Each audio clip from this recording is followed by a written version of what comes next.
Performance doesn't fail first, clarity does. Most people would just say, no, I'm not interested. The questions that they themselves are the motivation. What happened in your own experience that led you to this realization that clarity is the central foundation to performance? We are all called to discover things about ourselves that only experience can teach. And I was becoming the answer to the question I was asking. When pressure starts to build, I just keep going. I keep making decisions, I keep answering messages, I keep showing up, and from the outside, everything can look fine. But internally, I know that the pressure is building and my decisions are getting worse. I can feel disconnected from the work and from myself. And I can start to blame my situation on the things around me, not really noticing or willing to acknowledge the pressure and what's happening internally. Because I feel like sometimes if I acknowledge and admit that the pressure is getting to me or the pressure is real, it would make me feel weak or vulnerable in some way. But by the time I'm willing to finally admit it, my performance has dropped and the problem has been building for a long time. So what do you do when you realize that you're just no longer thinking clearly? To help me answer that question, I'm excited to be joined today by Savio Clemente. Savio works with healthcare leaders and teams after disruption. And his perspective both comes from his work with these teams and with these leaders and from his own recovery from cancer. In our conversation, we discuss why clarity breaks before performance does, how silence and stillness helps us to notice what is happening internally, how Savio's Aloha Reboot works, and why some questions need time before the answer can become clear. If you get value from this conversation, be sure to subscribe and share it with a friend. And now please enjoy my conversation with Savio Clemente. Savio, thank you so much for being here. Ian, thank you so much. I really appreciate it. Absolutely looking forward to our conversation. So Savio, you say that clarity breaks before performance does. What do you mean by that? Yeah, so people often assume that you need to perform and get things done. But if you are not centered, clear in your not only intentions, but in your actions, then everything's really going to fall apart. My professional leanings and my lived experience have proven that. And also talking to, at this point, over 2,000 leaders, change makers, thought leaders, even celebrities. And I find that that's the central theme. Yeah. So what are some of the first signs that you see when somebody is losing clarity? Often there is a break in decision quality and decision making. Oftentimes there is this semblance of feeling not connected to the work or not even connected to themselves and what they actually want or perceive. And the third one is really a blaming of external situations rather than taking personal responsibility for what's going on. Now, that is to say there is critical disruptions happening socially, politically, and technologically with AI.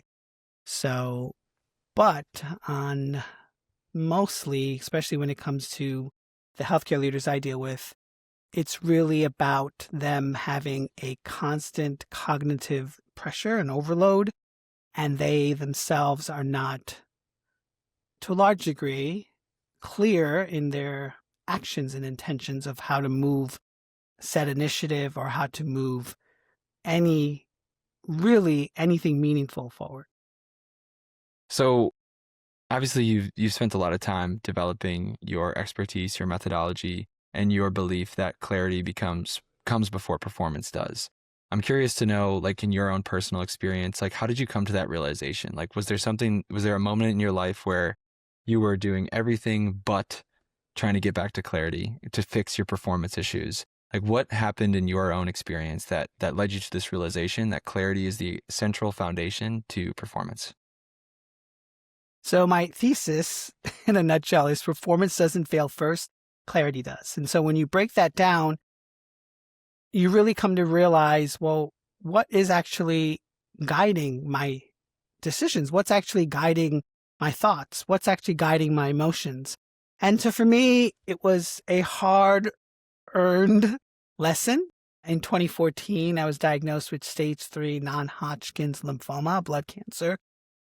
Fortunately, through R-CHOP chemotherapy and a whole bunch of other integrated modalities, I was able to reach remission, and I was in remission for a decade until cancer came back, lymphoma that is, in 2024, about a decade later, in a different part of my body. And with that, I had to undergo a stem cell transplant. And with the stem cell transplant, many people don't know, but you're in a quarantine room. Typically, it's about 3 weeks in the hospital. I was there for about 4 weeks, 29 days.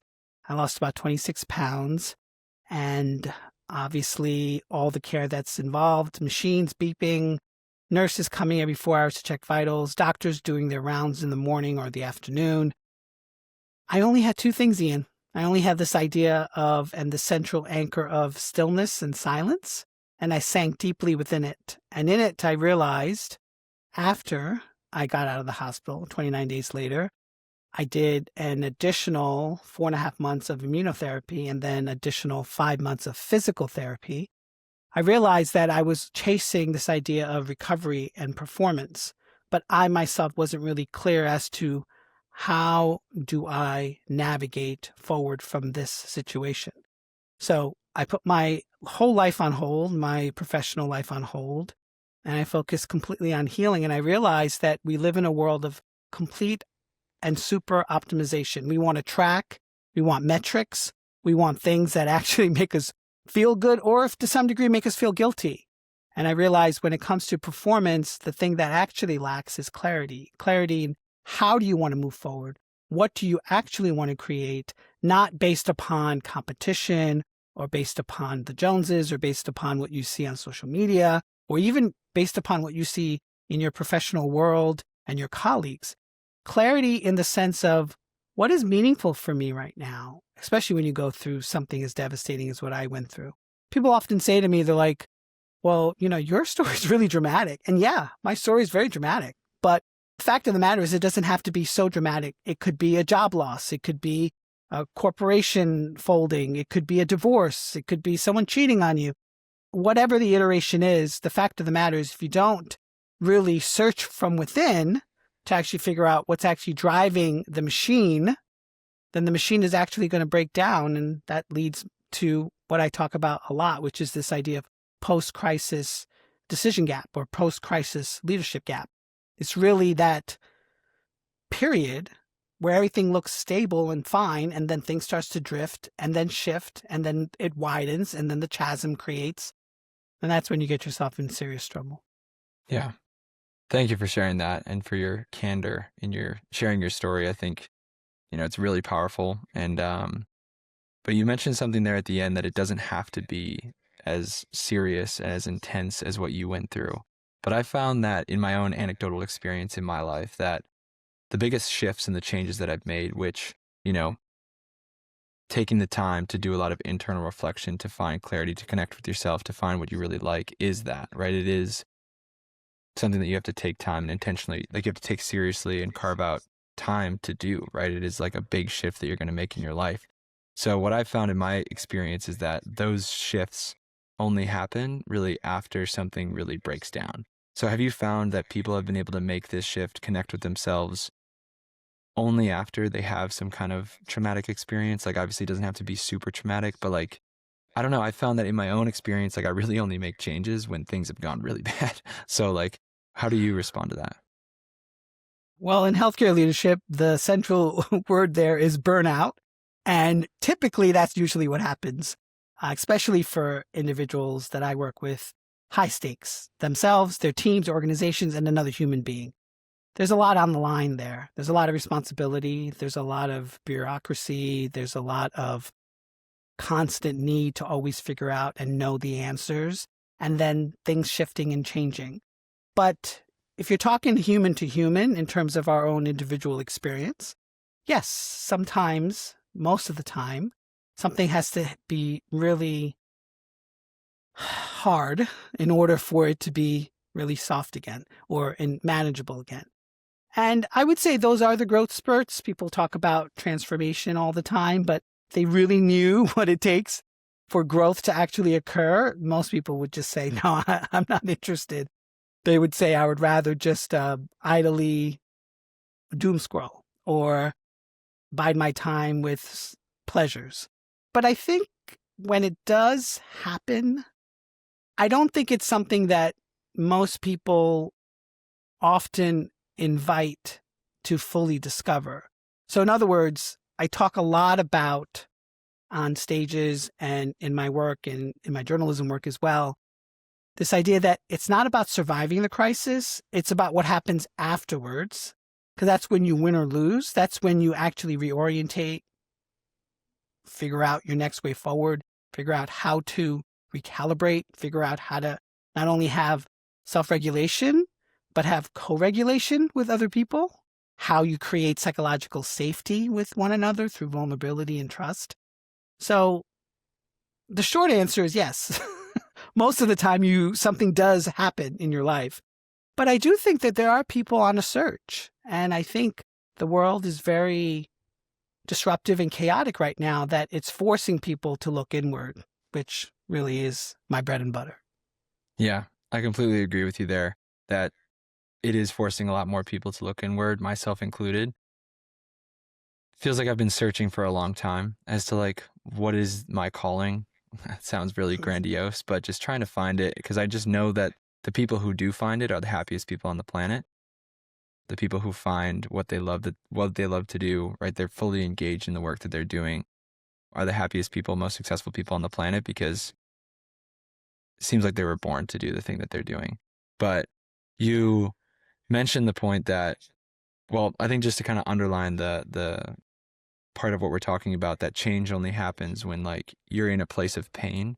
I think that's just like a natural kind of human thing, right? Obviously, I don't have the training, the experience, the knowledge to really be able to articulate it as clearly, but like I know as humans, we're more prone to move away from pain than we are to move towards pleasure, right? Like in conversation, logically, we can understand that, yeah, we want to improve, we want to get better, we want to grow, but it's hard, right? It's really hard to do that. And we're probably only going to do the hard work to make that change, to make that shift when we're kicked in the butt by something going on in our life. And then you also made the point that it's not the crisis that defines you, but it's how you react to that crisis, which is like how you use it. Are you going to use it as fuel, an opportunity to grow, to learn from that experience and improve and move beyond it? And then you had talked about like the idea that if people understood what it takes to really grow, right, they'd probably say no thank you, right? And then there's many stories like that in the conversations that I've had with founders where if they had known what it was going to take to get to where they are now when they started, they probably would have said no thanks. But it reminded me of this quote from this book that I recently read that I brought up many times on the podcast, but it's a Return to Love by Marianne Williamson. And I'll just read this to you. This is a very spiritual book, and they use a lot of Christian language and terminology in the book, but it can be applicable to whatever faith you have. But is this idea that, and you can replace God with growth, but sometimes people think that calling on God or calling for growth means inviting a force into our lives that will make everything rosy. The truth is, it means inviting everything into our lives that will force us to grow, and growth can be messy. The purpose of life is to grow into our perfection. Once we call on God, everything that could anger us is on the way, right? So I feel like that's like if you're stepping onto the path of growth, you're inviting everything into your life that's going to challenge you, that's going to put you through a struggle, because that is the path to growth. So, Ian, a few things. You hit on one of my favorite books, A Return to Love. The quote that I resonate deeply with, and thank you for sharing yours, was our deepest fear is that we are not inadequate. I can recite that. I know that by heart.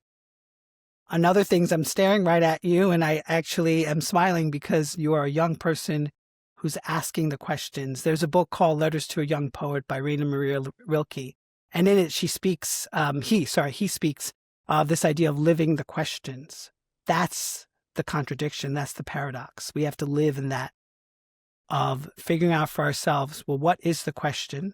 And maybe the answer will come to me. Maybe the answer is not something I actually have to force. So thank you for highlighting those two things. When you say living the question, like what does that mean to you? Yeah.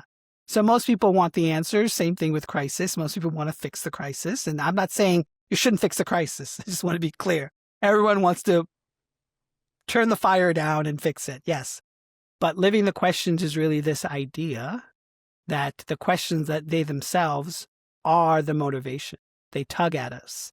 They pull us. They guide us. They call to us. So living the questions is actually living in that semblance of not knowing to a degree where the answers will eventually arrive to us. Not the full answers, because the great mystery, as they call it. So some context. I grew up Catholic. I was an altar boy for like 6 years in Catholic elementary school. Then in college, I knew that I wanted to study other belief systems. So I've studied from that point till now everything from Buddhism to Jewish mysticism all the way down to Vedic philosophy. And in it, they actually talk about this idea that the river doesn't rush, Eastern philosophy that is, and that the seed doesn't rush. The seed knows its architecture. It knows what's happening underneath the ground, underneath the soil, underneath the darkness. And the river knows its direction, even though a rock or a boulder might be abutting it. It knows that it's going to eventually reach the ocean. So at the end of the day, really living the questions is really living with that paradox, that contradiction, that even though I might not know, and even though something is tugging at me to know, whether it's some soul calling or heart calling or your mind calling, that living the questions is living in that mystery and being okay with it. Oftentimes people actually said to me, and something I had to unlearn, was that I was constantly optimizing. I was living in this state of metrics and what can I do and what can I, like I know I can't control my red blood cell count and my neutrophils and my white blood cell count, but I can definitely control those things. And I'm not saying that that is not important. It's very important. But I was so consumed by optimizing that I didn't allow rest to actually fully be the answer to recovery. I didn't allow myself to actually figure out that maybe through this process, it wasn't about reaching the summit or reaching the answer. Maybe it was the steps that I was taking and I was becoming the answer to the question I was asking. Yeah, that's beautiful. Living the question to me sounds just like living in that space of curiosity and being okay with not finding the answer, right? Just recognizing that was a very turbulent time in my life. I don't know what happened, but like I was in my early 20s and I just got like, everything felt so big and I just felt very lost. And I just had to, like the story of Sisyphus. Like I went through a very I was just like meaningless. Like I forget the school of philosophy that argues that. Like but it's just like nothing matters. Like basically I just kind of fell into a loop of like nothing really matters. Like what is all of this? Nihilism. I fell into a very like deep nihilistic hole. And then I had to kind of like climb my way out of it. And the story of Sisyphus reminds me of your story of the river, where it's just, he doesn't know why he's pushing the rock up the mountain, but it's in the act of doing, it's in the act of moving the rock up the mountain that he finds his purpose. But yeah, so that idea of living in the questions just means, living in a space of curiosity, being okay with not being certain, not knowing, but still striving and taking steps anyways. So in your opinion, so you found this thing about yourself, like you were constantly optimizing, like what is the opposite of that? What is your new way of being? My new way of being is taking responsibility for what I need to have and occur.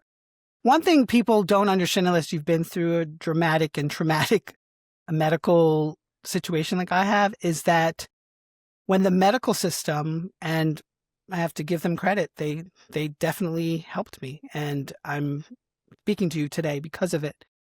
But when that team and that care is gone, so for example, for me, I went through stem cell transplant, I did immunotherapy, I did physical therapy, I got my scans, blood work, and now I'm in complete response to treatment. I don't call it remission, but it's called CR, so I call it a complete response. It ends. Yes, you see them every 6 months or 4 months, whatever, and then after 2 years, you see them every year. But there's nothing left. And so me being a board-certified health and wellness coach, I know that those two worlds are like silos. They don't really talk to one another. They criticize each other consistently. But I always have felt, and still do, the answer is in the middle. So the things that I do is I realize, okay, well, my body is reconstituting. When you go through a stem cell transplant, most people don't know, but your bone marrow is completely wiped out. And when your bone marrow is completely wiped out, I got my own stem cells. Some people get donor stem cells. Because it reconstitutes, it takes time. Sometimes it's a year or two before it actually is able to regenerate or recalibrate to where it was, or maybe even better. But then there's also side effects that occur, like I had tachycardia. Some people have neuropathy. I have some neuropathy as well. And unfortunately, some people have some other serious side effects like walking and whatnot. And so I said, well, what is the best way forward with this? Knowing, so I do the wellness protocols that I know and I've researched and I know that are scientifically vetted and tested.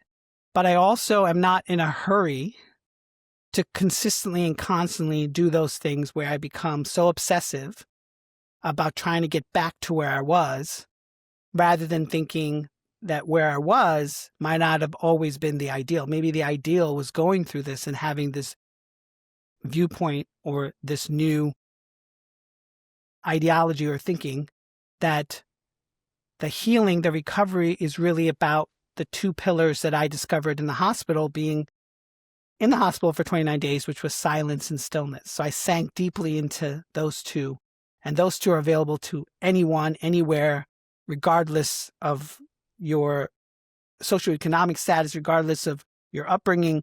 It's just available to all of us. And when you really figure out for yourself that that is true healing, is when you can actually sink into those things. You realize all the external things that you're trying to achieve, sometimes it's only done through ego. It's not really done through purpose. Yeah, when I heard you describing the living a life of constantly optimizing, realizing that was a problem and trying to live differently, it reminded me again from another idea of a return to love, this idea of surrender, which surrender doesn't mean a forfeit of your responsibility, right? You're still going to take full responsibility and control what you can control and do everything that you can, but you're going to surrender the outcomes, right? You're going to, surrender the things that happen, right? Whatever outcome comes there. But you brought up the idea again of stillness and silence. Like, what do you see as the value of those two things? Well, oftentimes we live in a noisy, disruptive, in so many ways, socially, politically, and now technologically. And we're caught up on this ideology, or caught up on this, as the Eastern philosophy calls Maya, or illusion, that that's going to bring us some level of happiness or some level of peace, or some level of sanity. And what it actually does, it actually creates more chaos in our lives, because oftentimes we're living through this idea of who we want to be, rather than living through this idea of who we should be or who we want to be. And that takes a lot of soul searching. A lot of my work, especially as a coach and as a speaker, is really speaking to healthcare leaders that, to a large degree, have to put down some of their roles or their masks, because they often feel like they have to have the answers. And of course, we rely on healthcare to do that, especially healthcare leaders to do that. But oftentimes that gets in the way of actual connection. We don't live in a world lacking in content. We live in a world lacking in connection. AI can generate any data point that we want. Yes, it hallucinates from time to time, but it does give information. And we're not lacking in that. We're lacking in how we use the information, how that information actually informs us. And to a large degree, if AI has something inherently wrong with its output, does it have any consequences? No. Can it be fired? It can be deactivated, but there's nothing that AI faces in terms of personal responsibility. So I think it behooves us as humans, living in that world now, incorporating that into our lives, that we actually get better at being more relational with one another and forming that connection deeper. I 100% agree. Yeah, I think that is where the true, human element lies, is in that connection. And that is the unique human ability. And that is what we all need to work on, right? Like, that is what, if you want to, I don't know, be as valuable or be as useful is definitely not the right term to say, but it's like, if you want to work on something that's going to be irreplaceable by AI, it should be working on your abilities to connect, inspire, lead other people, because that is the uniquely human quality, the uniquely human ability. But I think you're the first person that I've had the opportunity to talk to about the value of silence. Like, I have this journal that I use every single day. And one of the parts of the journal every morning, obviously, is like the gratitude, but then it sets an intention for the day. And for probably the last 2 years, like, I could go back through every single day one of those intentions for the day is create silence. Again, in my own anecdotal experience, I have found that it is the moments where I can get to silence, where I can turn off the podcast, I can turn off the music, I can just sit there and be in a space of silence, is when I can hear the intuition or just like connect back to the things that I know I need to do, or I can just like really sink into focus. I'm not exactly sure what it is. I haven't had the opportunity again to articulate like the value of being in silence, but I know that many great people have talked about, and I've read this in other books, that it is only in silence. And a lot of people talk about it like you go for walks. It is only in silence that you can really hear your intuition or your soul kind of speak to you. And you can kind of connect to that. You know, you can see or you can hear where your soul wants you to go, or like what you should be working on. You can really connect with that. Is that part of it for you as well? Yeah. And, silence to a large degree is hard. It's as hard for people as meditation, this idea of meditation. People think that there's only a few ways to do it and it needs to be done in a structured way. And maybe to some people it works, but for me, it never has. I need meditation. I do it in the morning as soon as I wake up. And for me, it's just instrumental music lying down. I'm not in lotus position. I'm not doing any yoga poses. That's just me. But for other people, silence could be, like you said, journaling. It could be taking a walk.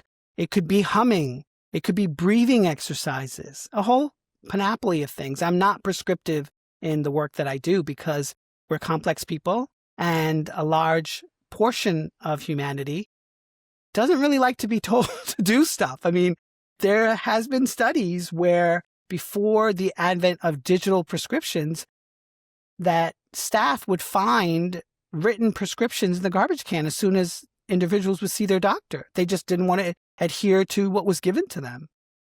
And so to a large degree, I think people, especially with the variant amount of choices we have nowadays, it's very difficult. Second thing I wanted to say is you're a gratitude lister. I think it's beautiful. But one thing I learned, and maybe you do or do not know this, from one of my mentors, Martin Siegelman, he's a professor at the University of Pennsylvania, was that when you write a gratitude list, besides writing it, which is great, ask yourself for each one of them, why did that happen? So for example, I have a house. Why? How did I get this house? Like, oh, I saved, I sacrificed, I invested, because it actually makes it stickier. And then you actually find more value, and that value then extends further. Mm. I love that. Thank you for sharing that. I'll definitely add that as a part of when I write it out, just kind of take a beat to kind of think through how I got that. Like the first thing, again, one of those things you go through all my journals over the last 5 years, like the first thing that I'll say I'm grateful for every day is my health. But I can kind of take a moment to kind of think about the things that I do to enable that, right? Like eating clean, working out, exercising, moving my body, getting good sleep, right? So just appreciating the things that feed that and create this thing that I'm now grateful for. I love that. Yeah. Well, no, one of the other things, now that you mentioned like 7 things for why you're healthy, I love it, is the fact that it gives you things that are wins. Like you already won most of the day because you did like 7 things in that bucket of health. Beautiful, beautiful. Yeah. And so what do you see as the difference between stillness and silence?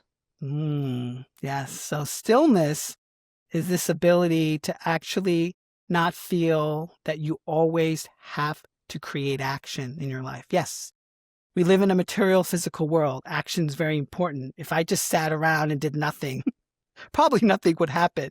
But we're only judging that from an external standpoint. What is true growth? I think that's individual for each person. I think most people would probably say growth for them is ticking off all the boxes in terms of life stages. For other people, growth is this idea that they're more comfortable with self and they're not as ashamed, or that they have forgiven, or that they have released, or that they've brought more joy into their life. So I think it really depends. So stillness is this ability to actually feel comfortable in the body that you're in. So a lot of my work is embodiment work. So it's about soma, soma means the body. So somatic. So it's using the body as reference points. So instead of just talking to someone and coaching them, I actually will say to them, where in the body do you feel that? Okay, now that you feel that, is there an image or sound or something that's tugging at that? And then from that, is there a point in your life where you felt that way? Not a point in your life where you've been there, but when you felt the same things. And then it's, well, resourcing it. How did you navigate through that? How did you process that? Sometimes for most people, they didn't process it. They just buried it. And for other people, they have processed it. So I said, okay, now that you process that, is there any way that can influence what's happening now in your life? And I know a lot of what we're talking about is life stuff, it's personal stuff, but this bleeds professionally all the time. You know, Ian, I at this point have interviewed over 2,000 leaders, change makers, cancer survivors. I did an interview series with 200 of them. And, you know, one of the golden threads I've seen through everything, including celebrities that I've interviewed, is this idea of self-forgiveness. It's not this idea of forgiving other people always. It's forgiving themselves for they didn't say something, they didn't do something, they did say something, they shouldn't have said something. It's consistent and pervasive. And I see it because we're trained as an executive coach to see what's underneath the glacier. So the glacier is beautiful on the outside, but what's actually underneath that? What's actually bubbling that you've suppressed? And so I know I went in a circular direction with this idea of stillness and silence, but silence is this ability to process that. So I mentioned the many ways one can do that.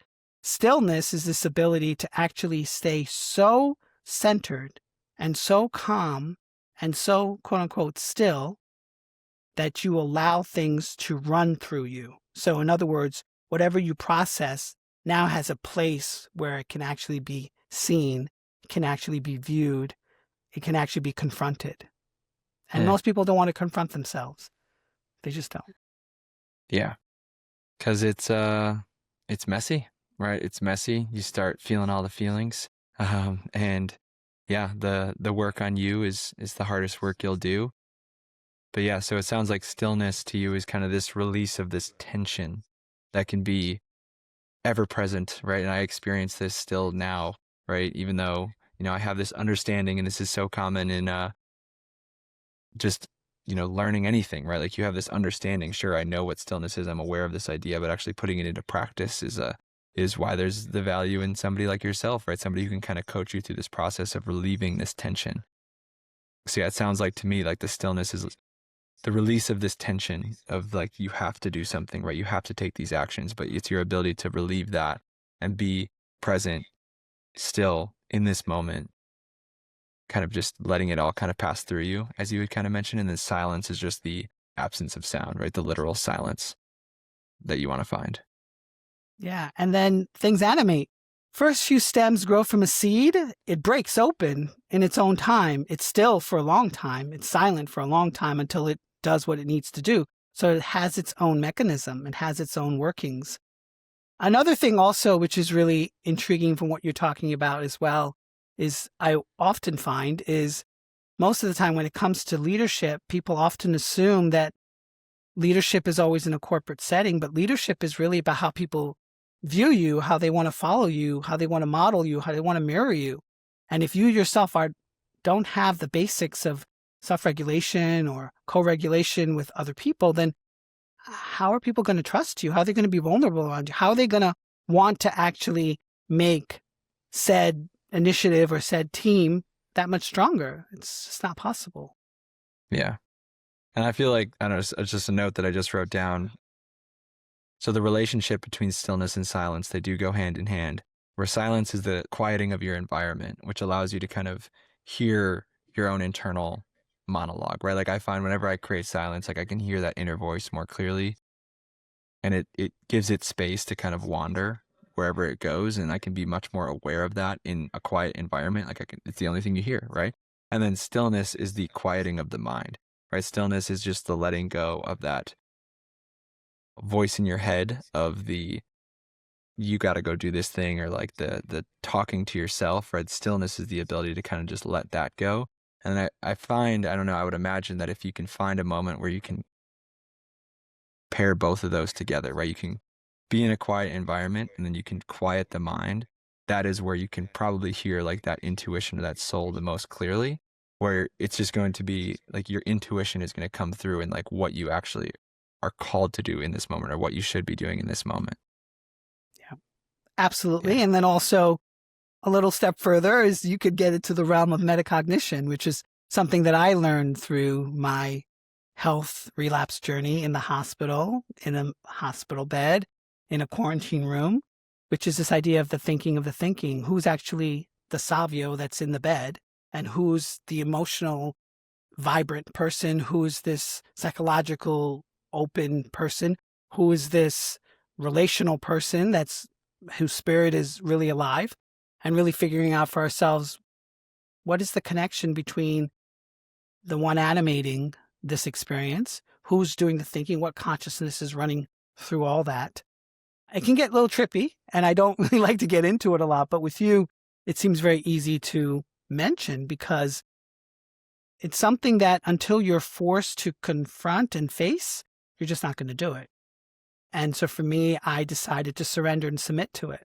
I decided to not surrender to the fact that I might not make it out of the hospital bed, but surrender to the fact that maybe this is trying to show me something that this experience can only teach. And want to be very clear, cancer is a rough thing. You're speaking to a 2-time cancer survivor. People have organ cancers where things are taken out of their body. They suffer dramatic and grueling pain. And so I'm not saying this lightly, but I will say having the experience, and at this point, I've lost about 11 people to cancer since my relapse in 2024. I think we are all called to discover things about ourselves that only experience can teach. And some of it's painful, and some can be very joyous. It's about us accepting it. And through that, we're able to then create. Yeah, well said. You had mentioned in your earlier this idea of self-forgiveness. Why is that so important? And then how does one go about that? Self-forgiveness is a tough one because people carry that like they carry luggage.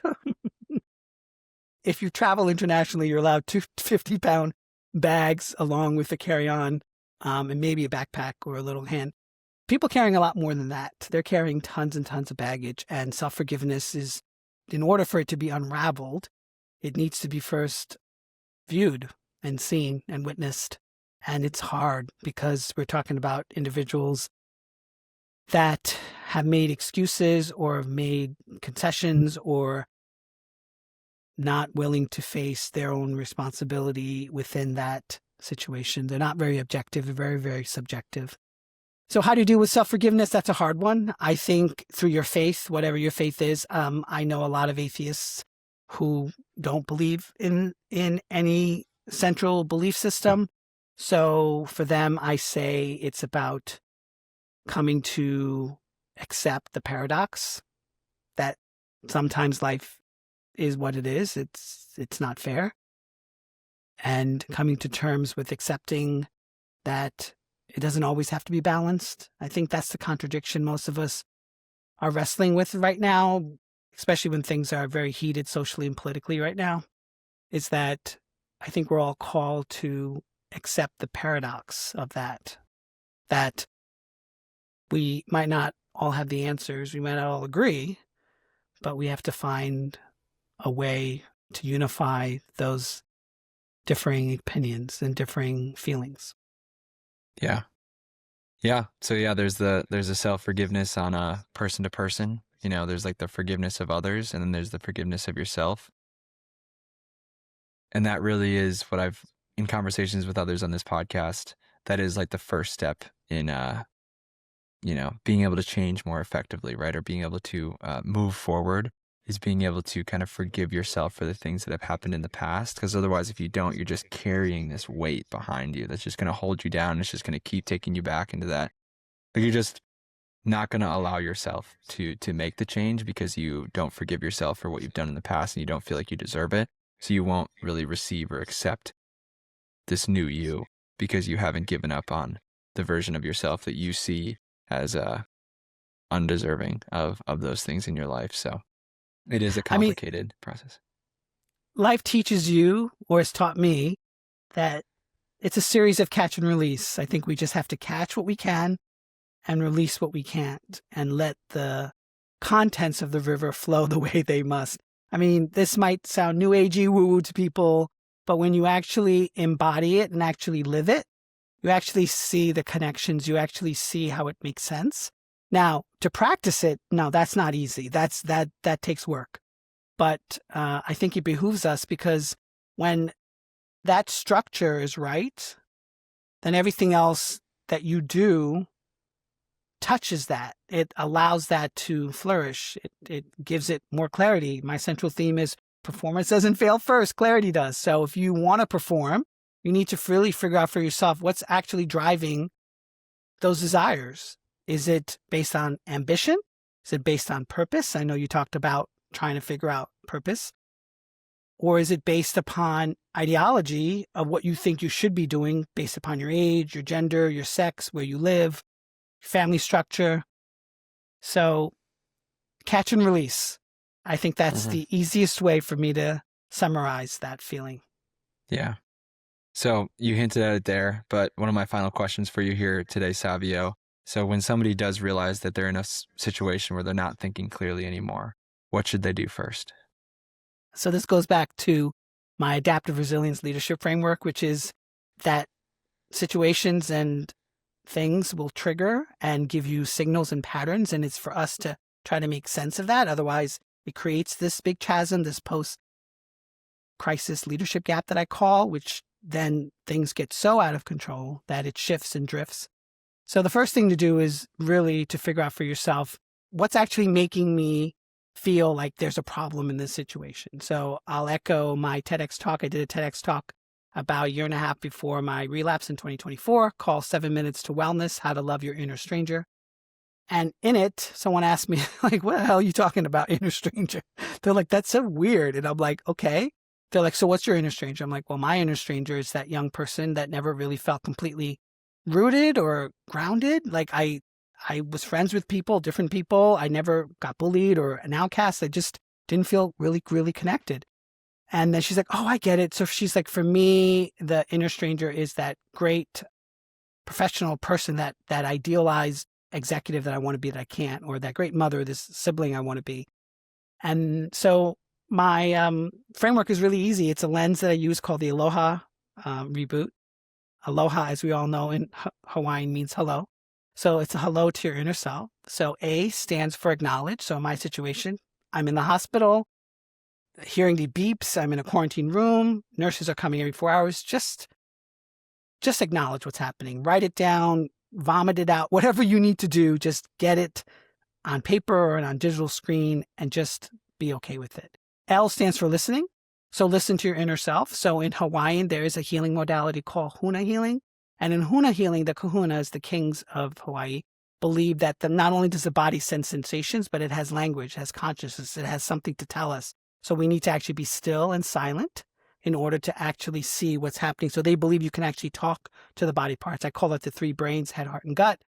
But, and I would like to say that doing this in front of other people might not be the best thing. They might think you're strange, but that's the listening aspect. O stands for opening. So open yourself up to this. No matter what your belief system is, you're just exploring self. So it's not a big deal. H stands for harnessing. So harness all this information, make the mental connections, make the emotional connections, see what works, what doesn't work, because not everything's going to work.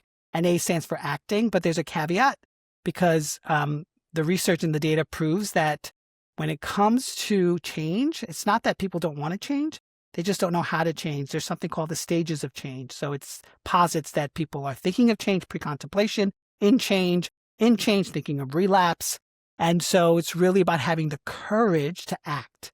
And so it's called the Aloha Reboot, 7 minutes a day. I had someone say to me once, I don't have 7 minutes. I'm like, okay. So just take one of the acronyms, practice it for 1 minute a day. And after 5 days, you'll have done the Aloha Reboot. Amazing. Well, thank you so much for sharing that, Savio. Thank you so much for the time. I have one final question for you. It's the recurring question I ask every guest. Before we get to that, though, how can people get in touch with you? Sure. They can find me on my website, saviopclemente.com, SAVIOPCLEMENTE.com. On there, I have my keynote work. I have a few more spots left in 2026. I have my coaching information. Every Wednesday, I have a Substack called The Human Resolve, where I talk about the head, heart, and gut intelligence. Right now, I'm running an interview series with CEOs and CMOs on the healthcare leadership operating system. And if people want to find me on social media, I'm at every platform at The Human Resolve, because what else do we have, Ian? Resolution and resolve to fix in our lives. Absolutely. Sweet. We'll have the links to all of that in the description wherever you're listening to this podcast. So go check out Savio's work. But Savio, my final question for you is, if you had a giant billboard that everyone in the world could see for 10 seconds, what would it say and why? I would actually have it say, I matter. And I'm purposely saying that because not from I matter, but when you read it, it actually reflects back your worth and value. I think a lot of times people don't see the worth and value until someone affirms it. And so if a billboard is able to do that in 10 seconds, then that's half the battle. Yeah. I matter. Ooh, even just saying that, it feels like I've never said that to myself before. So well said. Savio, thank you so much for the time. Thanks, Ian. Thank you for listening. The main thing I'm taking away from this conversation is that I don't need the full answer before I take the next step. My instinct is naturally often to remove uncertainty by thinking harder, optimizing more, doing more brainstorming, or forcing a decision before I'm ready. But some questions need to be lived with for a while. I need to stay with them, create silence enough to hear what is underneath the noise, and pay attention to what the experience is showing me.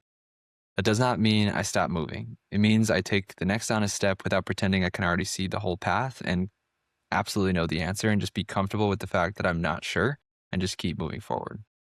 Sometimes and oftentimes, clarity comes from the act of moving forward with the question instead of rushing to try and close it. If you want to get connected with Savio, you can find the links to his website and the Human Resolve newsletter in the description of this episode. And if you run a coaching program, course, or you have a book and you want to make it easier for your clients to engage with your ideas and get results, download the free Program Execution System Toolkit in the description. It shows you how to install what I call execution infrastructure, so it makes it easier for clients to do the work and get results. Thank you for listening, and I'll see you in the next one.